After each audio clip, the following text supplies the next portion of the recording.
Bien, chers amis, bonjour. Nous allons essayer de continuer à travers tout d'abord la lecture de notre fascicule, de notre texte à la page 10, à la fin de la page 10, le troisième mois. L'histoire devient séquentielle et de plus en plus sélective. La séparation devenue aujourd'hui systématique entre la perception intuitive, j'allais dire cerveau droit, prophétique et raisonnable, cerveau gauche, c'est la rationalité, c'est le scientisme, réduit la profondeur d'observation et l'acuitance du jugement. Alors, je voudrais, avant de rentrer dans les cycles économiques, rappeler ce que nous avions vu. Très superficiellement, mais il est important encore une fois, de le souligner. La première des choses, c'est que un peuple, une collectivité, un individu qui sort d'Égypte est un peuple, une collectivité, un individu qui est en potentialité de sainteté. La condition sine qua non de la sortie d'Égypte, c'est la matzah. Manger de la matzah. C'est-à-dire, on a déjà dit l'autre fois, mais je répète, c'est très important, l'humilité. La capacité de si vous voulez, de saluer face à la volonté divine. Plus que cela, la matzah nous donne, dit le Zohar HaKadosh, la capacité d'un médicament qui va jouer un rôle de désinfection. La matzah est considérée par le Zohar HaKadosh comme un désinfectant. Il va nous donner la possibilité de réduire au maximum les scories, les risques de maladie, entre guillemets évidemment, pour tout simplement pouvoir entendre la volonté divine. Je m'explique quelque peu. Lorsque l'on mange de la matzah, évidemment le corps la reçoit, c'est-à-dire la matière la reçoit. Et le corps est fait de 613 organes, parties, si vous voulez, qui correspondent aux 613 mitzvot. Et grâce à la matzah, qui va être ingérée, qui va se fondre, j'allais dire, dans tous les parties du corps, dans les 613 parties du corps, ces parties du corps vont être en position de réception de la volonté divine. C'est-à-dire que non seulement l'âme, qui est par définition divine, évidemment, va pouvoir recevoir, mais le corps, qui est lui aussi, évidemment, issu de la volonté divine, mais qui est matière, va se mettre en position, comme l'âme, de réception. L'âme qui reçoit, le corps qui reçoit grâce à la matzah, se met en situation, si vous voulez, d'écoute. Ça veut dire le rapport très intime avec Hachem, avec la divinité qui est évidemment, dans ce cas-là, une divinité extrêmement cachée. Seul un peuple qui est en potentialité de recevoir la matzah et de la digérer peut être un peuple universel. Un individu qui a la capacité de manger de la matzah, c'est-à-dire de se désinfecter des scories de la matière, est en position d'universel. Un monde qui est capable, en potentialité, de rejoindre l'humilité, de rejoindre Dieu est un peuple d'abord qui est prêt, un monde qui est prêt à recevoir de la matzah. Mais pour recevoir de la matzah, il faut être en situation de, j'allais dire, déjà de propreté. Et c'est tout le problème de la sortie d'Égypte. Et ce caractère, entre guillemets, propreté, est absolument fondamental. On ne peut pas sortir d'Égypte si on n'est pas en potentialité prêt à faire les efforts de propreté, pour atteindre ce niveau de propreté qui nous permet de comprendre le plan, de recevoir la parole et de l'accomplir. S'il n'y a pas d'accomplissement, on l'a déjà dit 50 fois, il n'y a rien. Maintenant, pour pouvoir recevoir, il faut passer par plusieurs étapes. Alors évidemment, il y a le côté tahor, purification, et on a déjà dit le côté kadosh, sanctification. Pour être sanctifié, il faut d'abord passer par les différentes graduations de purification.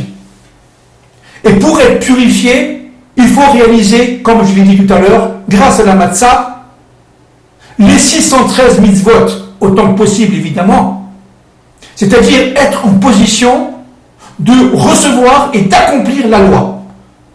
Celui qui n'accepte pas, pour toutes sortes de raisons, de recevoir Matan Torah en lui, de recevoir la loi, ne peut pas être en situation d'universel.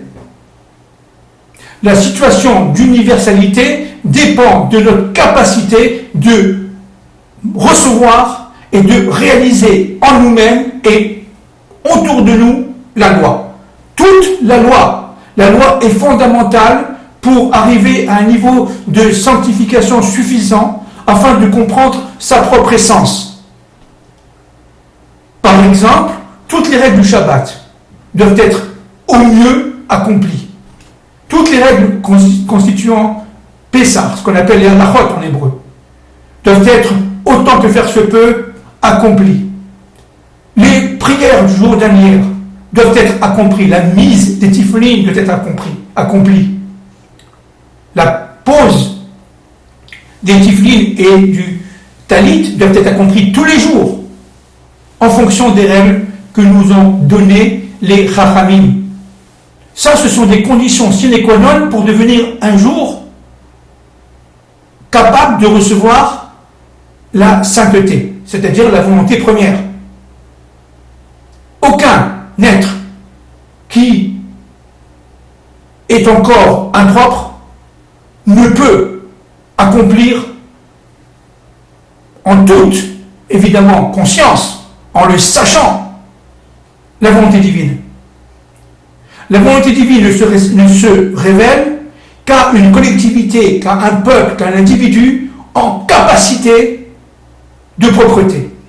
Ça veut dire d'accomplissement des mitzvot et de l'étude de la Torah. L'étude de la Torah étant évidemment fondamentale, puisque la Torah étant en chacun d'entre nous, nous les Juifs, nous les Hébreux, qui ont la capacité de sortir, eh bien, elle nous permet, grâce aux mitzvot, grâce aux 613 mitzvot, de connaître progressivement notre essence et d'accomplir, selon notre essence, la volonté divine. Par exemple,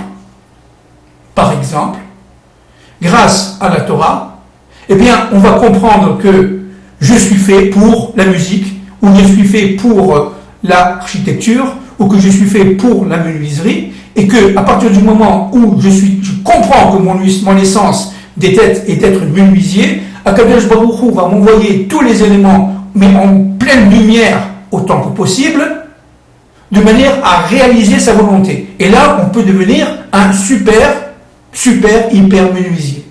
C'est ça l'idée, si vous voulez. C'est-à-dire que dans ce monde où, si vous voulez, l'obscurité, on le sait, est partout, nous devons être, nous, individus, collectivités, peuple d'Israël, une sorte de lumière des nations. Et nous, en tant qu'individus, une lumière pour ceux qui nous entourent, pour la famille, pour les amis, pour les collègues du bureau, etc. Et une lumière doit être perçue comme une lumière dans ce monde.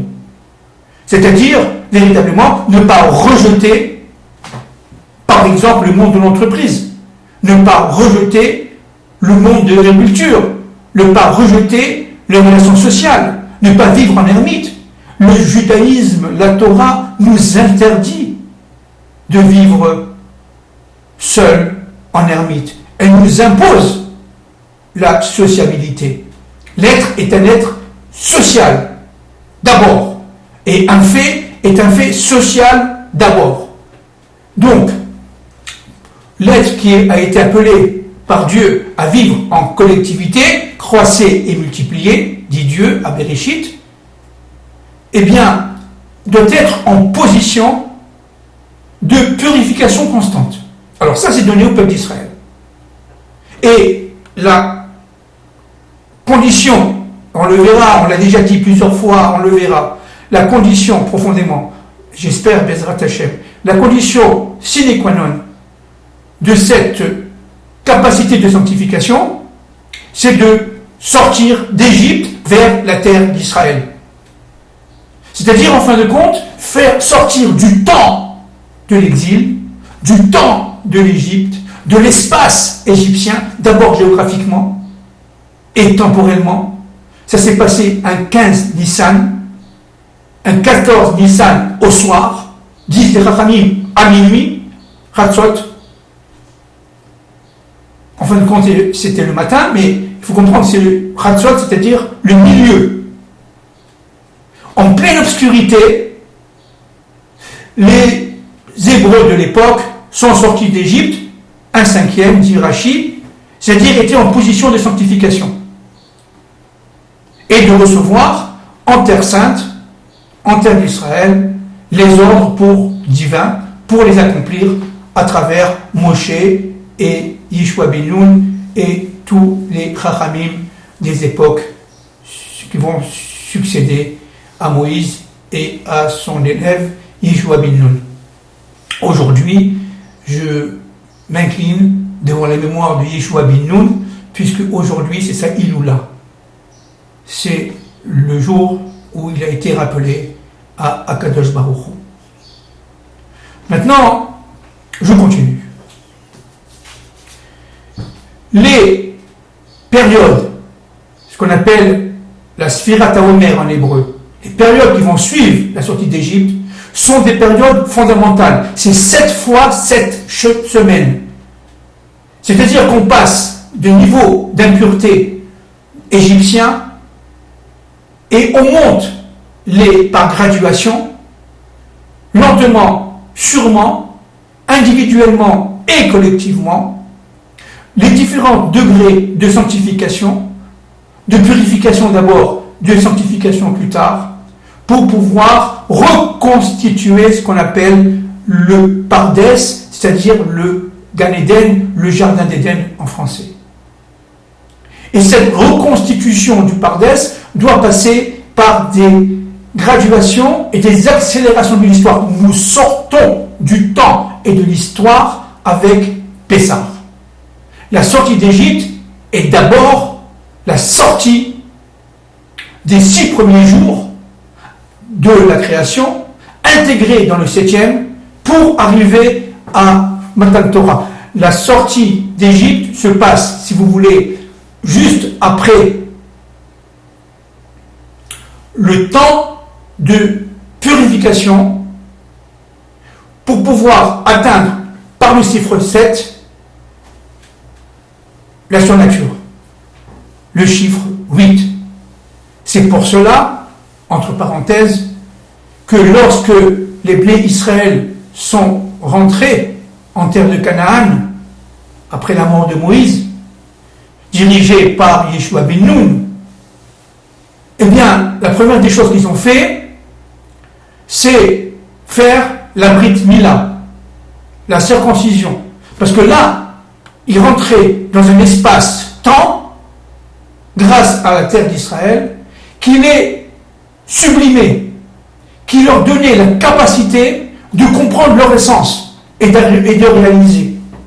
Donc pour cela, il faut enlever la orla, n'est-ce pas, qui fait écran entre les différents mondes, de manière à ce que Dieu puisse, pour les garçons, puisse évidemment se révéler. Et Yeshua ben Nun a ordonné une guerre à Jéricho, c'est évidemment très connu, de 7 jours pour pouvoir évidemment sonner à la fin le chauffard, la trompette, de manière à faire accélérer le temps de la Géoula. C'est-à-dire qu'en fin de compte, l'entrée en terre de Canaan n'a été réservée et n'est aujourd'hui réservée que à ceux et à celles qui ont la capacité d'Emouna, c'est-à-dire de rentrer par la tchouva au chiffre 8. Et cette tchouva doit être graduellement reconstituée par les 49 jours du Homer. C'est pour ça que les 24 000 élèves de Rabbi Akiba, qui sont malheureusement morts par milliers, et cette mort s'est arrêtée le 33e jour du Homer, l'Akba Homer, le jour de la Iloula de Rabbi Shimon Bar Yochai, l'épidémie s'est arrêtée, et quelle a été, si vous voulez, selon les Chachamim, la faute des élèves de Rabbi Akiba, qui étaient des immenses initiés, des très grands connaisseurs de la Torah. Mais la faute a été de ne pas faire le lien entre sa Torah et la Torah de l'autre. À force d'étudier entre les 4 coudées de la Halacha, on avait oublié que chacun avait sa propre Torah et que la Torah était une.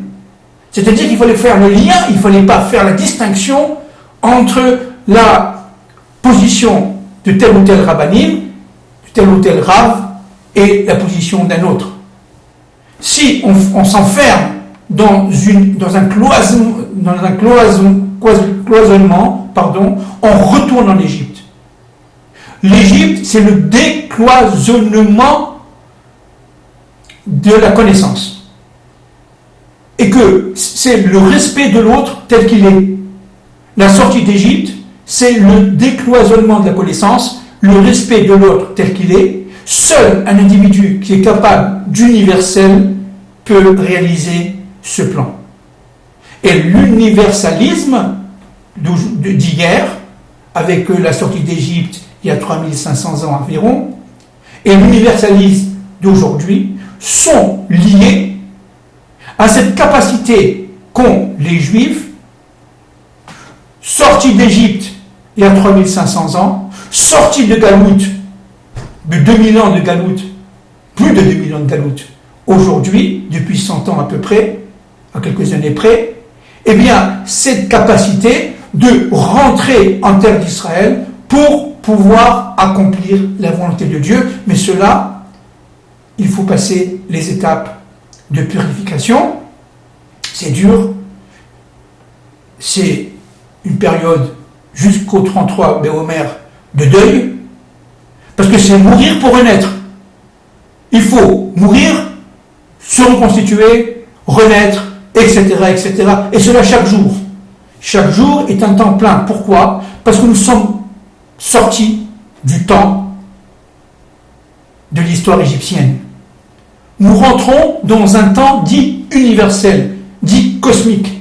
Et là, nous rentrons dans un temps non plus d'espace et de temps perçu communément par le commun des mortels, mais nous sortons de cela et nous allons donc ériger une sorte de unification du temps pour le dépasser. Et là, nous rentrons dans ce qu'on appelle le chiffre 8, c'est-à-dire le chiffre de la Brit Mila. Je vous salue, à très bientôt, que Dieu vous protège.